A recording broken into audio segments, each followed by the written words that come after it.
Hello everyone. Today we will continue our chapter 8 of history. In previous class we studied about Anglicist, Orientalist, कैसे जो English east India company थी वो हमारे Indian education system को change करना चाहती थी, क्यों चाहती थी, वो सब हमने प्रीवियस क्लास में रीड किया था. Today next topic is let's find out.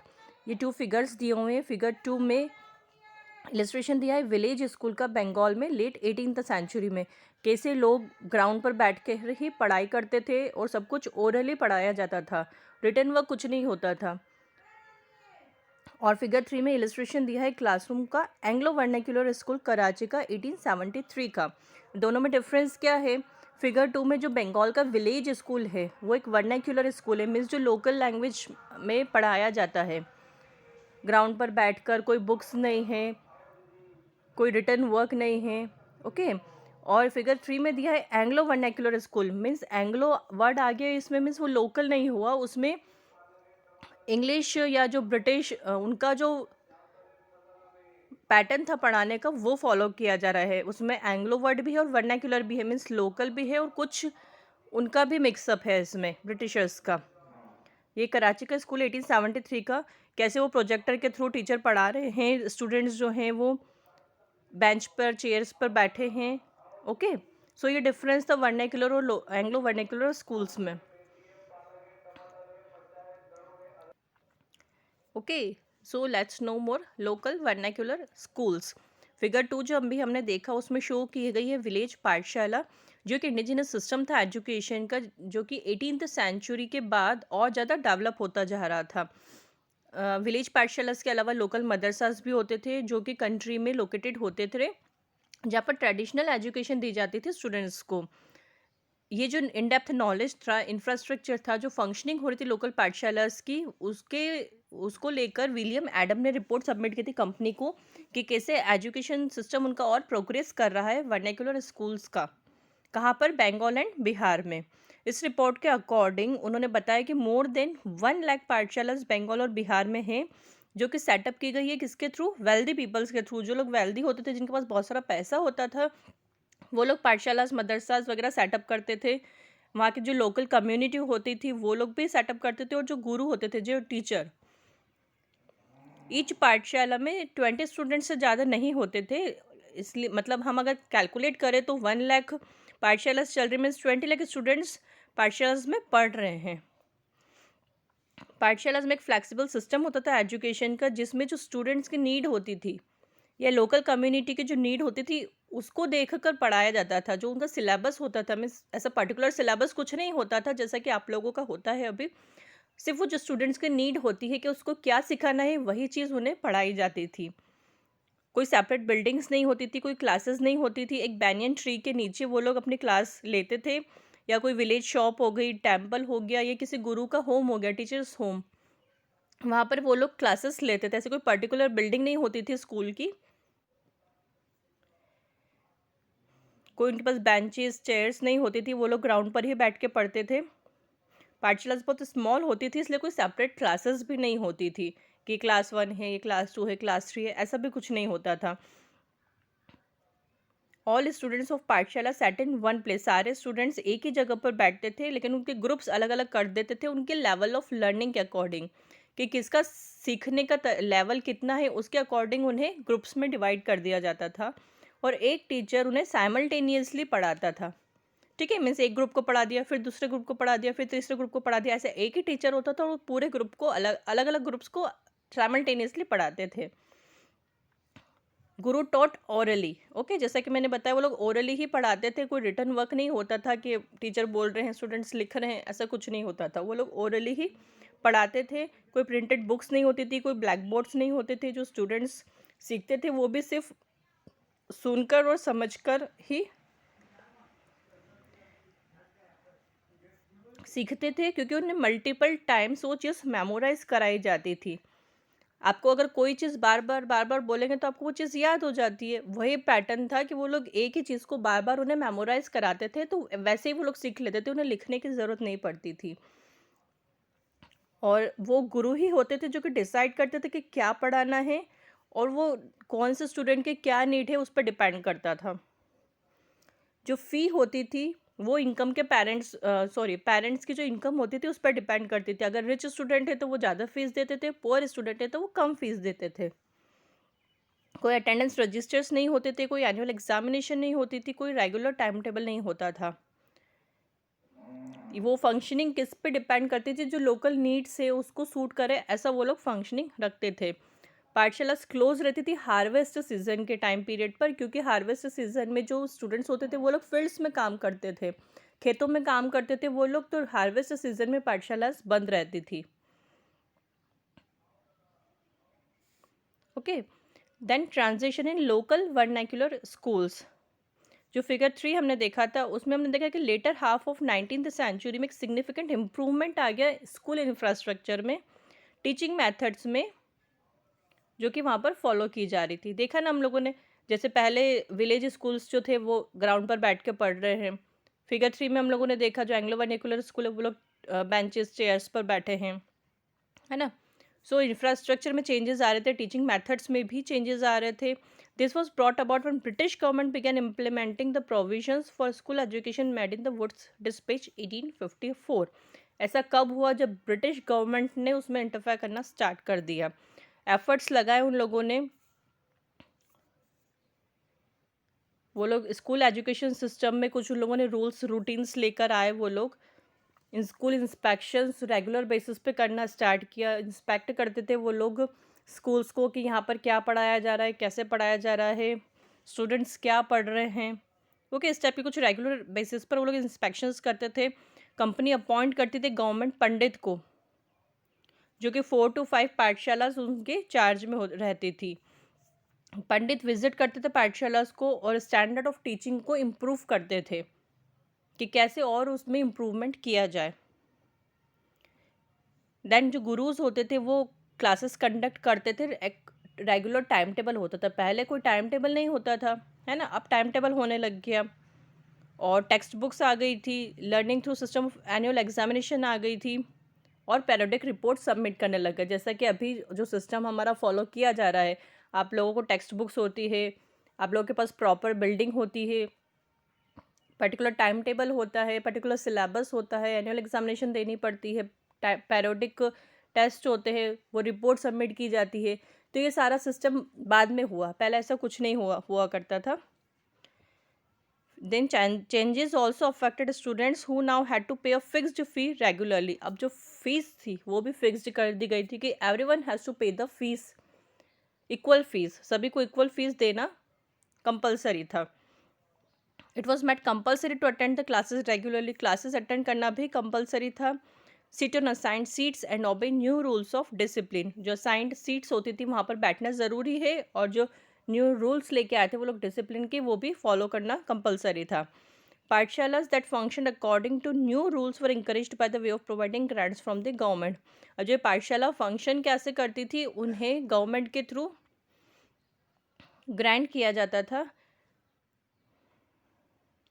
Pathshalas that opted to function in old ways could not compete with government funded and government regulated पाठशालास। जो भी पाठशालास ओल्ड वे को फॉलो कर रही थी कि जो पुराना पैटर्न था उसे पढ़ाती, उस हिसाब से पढ़ाती थी, तो उन लोगों को गवर्नमेंट की तरफ से कोई फंड नहीं मिलता था। जो न्यू रूल्स और रूटीन्स थे उन लोगों के, वो स्टूडेंट्स के नीड पर डिपेंड नहीं करते थे कि कोई पुअर पेजेंट फैमिली है तो उसको लिए फ़ीस माफ़ कर दी या उसको फ़ीस कम ले ली या उसे उसकी नीड के अकॉर्डिंग पढ़ाया जा रहा है, ऐसा कुछ नहीं होता था। पहले तो स्टूडेंट्स के नीड के अकॉर्डिंग उन्हें पढ़ाया जाता था, लेकिन बाद में अब वो सिलेबस फिक्स कर दिया, उन लोगों ने टेक्स्ट बुक्स फिक्स कर दी, उसके अकॉर्डिंग ही पढ़ाया जाता था। और at the time of harvest, जैसा अभी हम लोगों ने देखा कि जो हार्वेस्ट सीजन होता तो उस समय पाठशाला नहीं लगाई जाती थी, क्योंकि जो बच्चे होते थे वो लोग भी खेतों में काम करने के लिए जाते थे। लेकिन अब at the time of harvest भी स्कूल्स लगते थे, एजुकेशन कंटिन्यू होती थी, तो स्टूडेंट्स को डिफ़िकल्टी होने लग गई कि वो वहाँ काम करने जाएं या स्कूल अटेंड करें।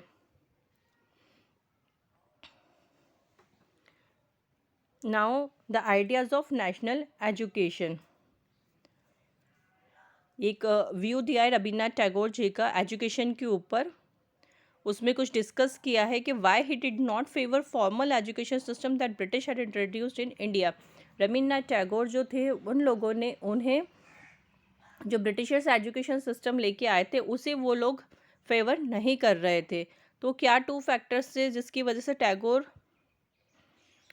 को नेसेसिटी लगी कि उन्हें इम्प्रोवाइज़ करना चाहिए करंट एजुकेशन सिस्टम का। मीन्स उस समय जो करंट एजुकेशन सिस्टम चल रहा था उसे वो फेवर नहीं कर रहे थे, तो वो क्यों चाहते थे कि उसे वो इम्प्रोवाइज़ किया जाना चाहिए। तो उनका एक ऐसे था, शिक्षर हेरफेर, Rabindranath Tagore mentioned that artificiality of education system that British had introduced in India and adversely affected the intellectual metabolism of the Indians। उनका कहना था कि ये जो ब्रिटिशर्स का एजुकेशन सिस्टम है ये एक आर्टिफिशियल है जो कि वो लोग इंडिया में लेकर आए हैं, और इसका एडवर्स इफेक्ट हो रहा है intellectual metabolism of the Indians. Indians की जो इंटेलेक्चुअल ग्रोथ है उसको वो गलत तरह से इफेक्ट कर रहा है। He felt that system had destroyed the joy students felt in learning from nature and native tradition। उन्हें ऐसा फील हो रहा था कि ये जो सिस्टम है ये स्टूडेंट्स के जॉय को डिस्ट्रॉय कर रहा है कि आप एक नेचर में बैठकर पढ़ाई करो, उससे स्टूडेंट को मज़े भी आते हैं और वो कुछ सीखता भी है, बजाय उसको एक बंद क्लासरूम में आप बिठा दो। उन्हें अपने नेटिव ट्रेडिशन में नहीं पढ़ाया जा रहा है। So, जो totally unfamiliar syllabus taught in schools through foreign language was not conducive to free thinking and creative intellect। जो बिल्कुल ही टोटली अनफैमिलियर सिलेबस था, पहले तो स्टूडेंट्स की नीड के अकॉर्डिंग पढ़ाया जाता तो उन्हें वो मज़ा भी आता था पढ़ने में। फिर वो लोग नेचर के साथ बैठते थे, ओपन एरियाज़ में ग्राउंड में बैठते थे, बैनियन ट्री के नीचे बैठते थे, तो वो फुल नेचर में था, तो उन्हें वो चीज़ में मज़े आते थे पढ़ने में। लेकिन जो अनफैमिलियर सिलेबस पढ़ाया जाता है वो भी फॉरेन लैंग्वेज में, वर्नाक्युलर लैंग्वेज, डायलेक्ट लैंग्वेज भी नहीं थी, फॉरेन लैंग्वेज थी, इंग्लिश में पढ़ाया जाता था, तो बच्चों को ना तो कुछ समझ में आता था, ना ही वो फ्रीली सोच सकते थे, और ना ही उनमें कुछ क्रिएटिविटी आती थी। सो ये जो एलियन सिस्टम है, एलियन किसे कहा जाता है, जो बाहर हमारी कंट्री से बाहर से आता था उसके लिए एलियन वर्ड यूज़ किया जाता था। तो ये जो एलियन सिस्टम है ये गैप बना रहा है रीडिंग और थिंकिंग के बीच में, कि बच्चे पढ़ क्या रहे हैं और सोच क्या रहे हैं, उसके बीच में एक बहुत बड़ा गैप आ रहा है। उनके अकॉर्डिंग एजुकेशन मदर टंग में पढ़ाई जानी चाहिए, और जो डेवलपमेंट है नेशनल लिटरेचर का वो ही इस एजुकेशन सिस्टम की सीरियस प्रॉब्लम को ख़त्म कर सकता है। तो हम उन्हीं के आइडियाज़ को और डिटेल में पढ़ते हैं। Ideas of national education. During early 19th century, when many Indian thinkers were demanding from British to increase expenditure of spread of Western education in India and open more schools, colleges and universities, there were others like Tagore and Satish Chandra Mukherjee who opposed such a move। Early 19th century में क्या हुआ, बहुत सारे Indian thinkers थे ऐसे जिनकी demand थी कि ब्रिटिशर्स को और एक्सपेंडिचर इंक्रीज़ करना चाहिए ताकि वो वेस्टर्न एजुकेशन को और फैला सके इंडिया में, और उन्हें और ज़्यादा स्कूल्स, कॉलेजेस, यूनिवर्सिटीज़ ओपन करने चाहिए।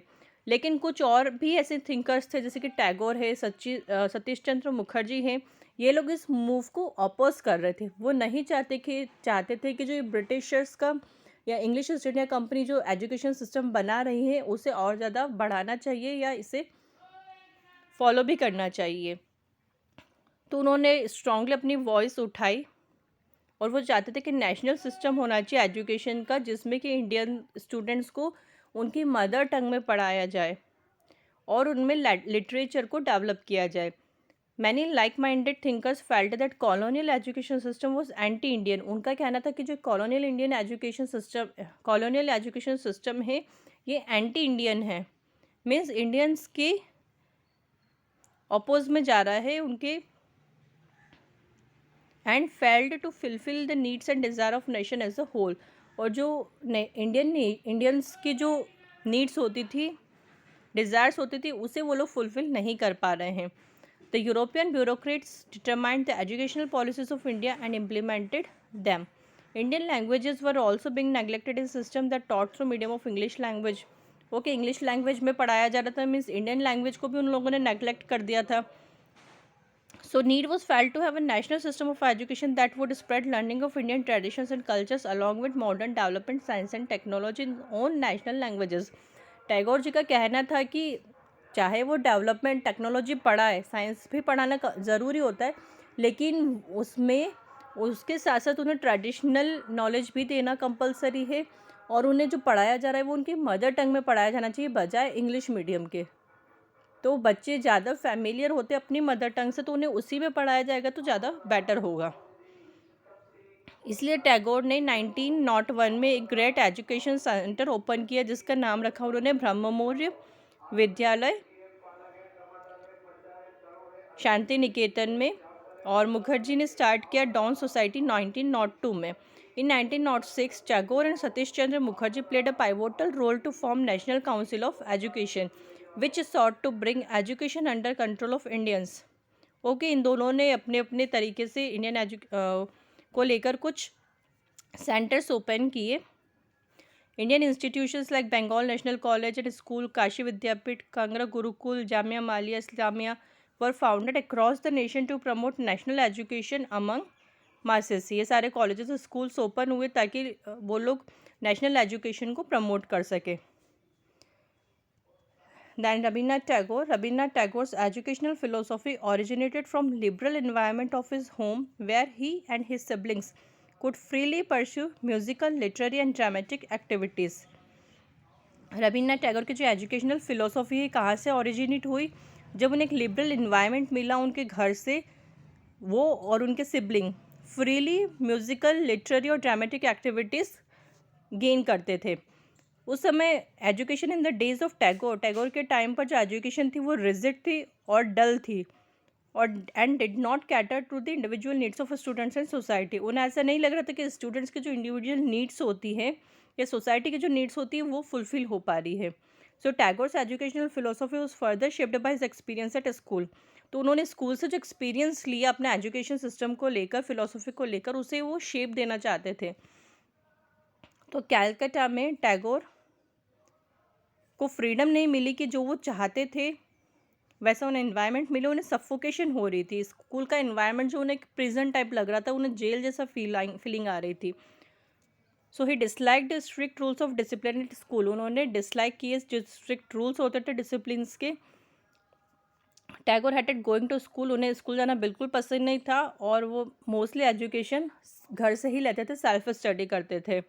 फिर जैसे वो बड़े हुए उन्होंने ब्रह्मौर्य विद्यालय ओपन किया। उनका एम था इस इंस्टीट्यूशन को सेटअप करने का जहाँ पर स्टूडेंट्स हैप्पी रहे, फ्री रहे और कुछ क्रिएटिव करें। उनका जो करिकुलम होना चाहिए वो भी फ्री और अनहिंडर्ड ग्रोथ हो सके ऐसा होना चाहिए। टैगोर जो थे वो नेचर को लव करते थे। उनका एक ग्रेट इम्पैक्ट था उसी उनके जो व्यूज़ से एजुकेशन को लेकर, उससे पता चल रहा था कि वो नेचर को बहुत ज़्यादा पसंद करते हैं। He did not approve of traditional method of classroom teaching. He recommended that students should not be forced to learn things from text books.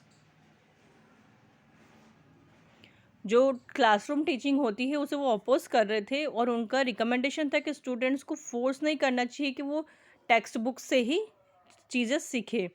They should be encourage to learn from natural surroundings which are most educative. उनका कहना था कि बजाय classroom teaching के उन्हें nature से सीखना ज़्यादा बेटर होता है, वो ज़्यादा एजुकेटिव होता है कि वो सराउंडिंग से सीखे। He favored frequent excursions and tours as they provide opportunities to students to observe and learn from the surroundings। वो बहुत सारे से फ्रिक्वेंट एक्सकर्शंस और टूर्स बनाते थे जिससे कि उन्हें अपॉर्चुनिटी मिले स्टूडेंट्स को कि वो नेचर की जो सराउंडिंग है उसे ऑब्जर्व करें, उससे कुछ सीखें। जैसे कि फिगर 4 में स्टूडेंट्स दिया है कि ये लैप ऑफ नेचर में सीख रहे हैं, ये शांति निकेतन का पिक्चर है। टैगोर जो थे वो कम्प्लीटली अगेंस्ट नहीं थे वेस्टर्न एजुकेशन के, वो सिर्फ फेवर कर रहे थे कि जो एजुकेशन सिस्टम है वो बेस्ट एलिमेंट होना चाहिए मॉडर्न और वेस्टर्न सिविलाइजेशन, और उसमें इंडियन ट्रेडिशन भी होना चाहिए। उनका जो स्कूल था शांति निकेतन में, वहाँ पर उन्होंने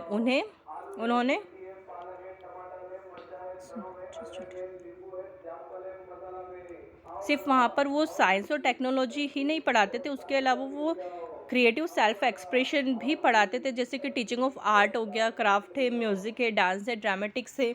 ये सारे जो को करिकुलर एक्टिविटीज़ होती है ये भी वो साथ में पढ़ाते थे।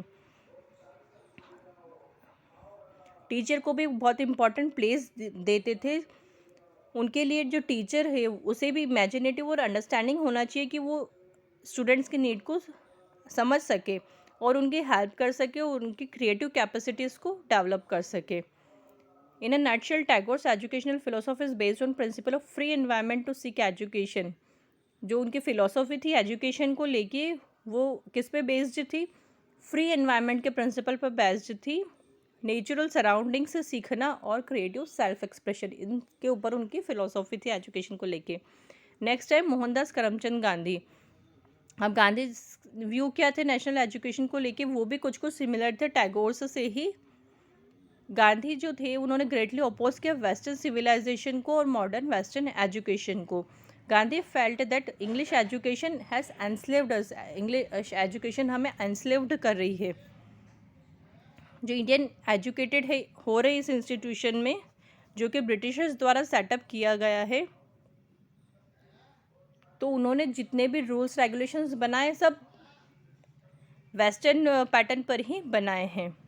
जो कॉलोनियल एजुकेशन है वो डिस्ट्रॉय कर रही है इंडियंस के प्राइड को, उनके कल्चर को, और वो इंडियंस को इन्फीरियर फील करवा रही है। He advocated for a national system of education that would help restore the sense of dignity and self-respect among Indians. जो इंडियंस की डिग्निटी, सेल्फ डिग्निटी होती है, सेल्फ रिस्पेक्ट होती है वो ख़त्म होती जा रही है। सो जो ड्यूरिंग नॉन कॉपरेशन मूवमेंट 1920 में जो नॉन कॉपरेशन मूवमेंट हुआ था, उसमें उन्होंने स्टूडेंट्स से रिक्वेस्ट की थी कि वो सब स्कूल्स कॉलेजेस छोड़ दें जो कि ब्रिटिशर्स द्वारा चलाए जा रहे हैं, कंट्रोल किए जा रहे हैं। टैगोर की तरह गांधी ने भी रिकमेंड किया कि एजुकेशन जो होती है वो इंडियन लैंग्वेज के थ्रू पढ़ाई जानी चाहिए। उन्हें भी ऐसा फील होता था कि एजुकेशन जो इंग्लिश में पढ़ाई जा रही है तो वो इंडियंस को अपने ही लोगों से दूर कर रही है, सोसाइटी से दूर कर रही है, और उन्हें स्ट्रेंजर्स जैसी फीलिंग आ रही है कि हम अपने ही लैंड पे स्ट्रेंजर हो गए हैं।